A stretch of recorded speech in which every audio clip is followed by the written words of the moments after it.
Aka olsindirar. Yo'q, aka nima deyapsiz? Bu 180 kilogacha ko'taradi. Qani shuncha. Xo'p. Men 110 kilo olmasiz? Bemalol o'rtaroq kelib tursangiz bo'ladi. Nega o'rtasiga kelmadinglar degan savol bo'lishi mumkin hali. Mana. Siz necha kilosiz? Men 75 kilo 80 chiqaman. 110. Ko'rasizlar, 180 kilo. Yana narsa qo'ysa yana ko'taradi. Bemalol. Xo'p, eng zo'r narsasi, buni bitta ko'rsatib beraylik. Qanaqa yig'iladi? Aka, buni yig'ilishi juda oson. Ta'mirisini tortasiz. Tortaman. To'xting. Aha, tortasiz. Menda bo'lmayapti. Yo'q, o'zingiz tomonga sal torting. Sekin, yo'q. Kuch bilan itarib siqib qo'ydingiz-da. Endi mana, ko'rdingizmi? Mana bu holatda keladi. Xo'p. Kelgandan keyin yana mana bu balon, ya'ni oyog'ida ham mana kichkina bor o'zida. Yaqinroq keling, xo'p. Mana shuni ko'rsatib oling. Kamera.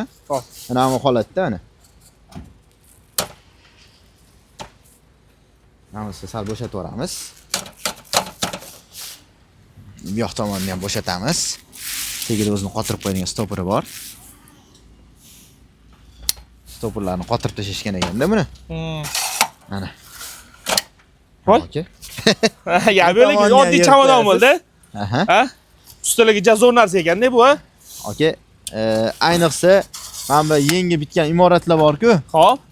Ko'pchilik aytadi, nimasindir xato qilibdi, to'g'irlab ketish kerak, lustra ilish kerak. Xo'p. O'sha paytlarda narvonni olib kirish qiyin. Xo'p. O'sha holatda liftga bemalol sig'ib, mana aka, ko'taradigan joyi bor o'zini spesialniy. Mana. Bemalol chiqib ketaveradi. Razmeri. Balandligi. Balandligi 120 bo'ladi, uzunligi 150 bo'ladi. 150. Narxi? Buni narxini 450 ming so'mdan qilib beramiz. Nima deyapsiz? Qanaqa 450 ming? 450 ming, aka. Mana shu arzon aytasiz, aka? Yo'q, aka. Qo'ymaymiz hozir, aka. Men 100 dollar bo'lsa kerak deb o'yladim. Yo'q, aka, bu obunachilarimiz uchun. Xo'p. Xudo xolasa mana shu 450 ming so'mdan qilib bersak, ana kichkina stolcha ham qo'yganimiz deysizmi? Kazol ketib qoldi. Xuddi shunaqa. 450 ming so'mdan qo'yamiz. Bo'ldi, muammo yo'q. Har doimgi akamning o'g'larini yozib qo'yamiz. Legenda bo'lib ketyaptilar. Manzil, panelli, Gumbaz bozori, Ronix, yangi brend. Ashib zo'rot.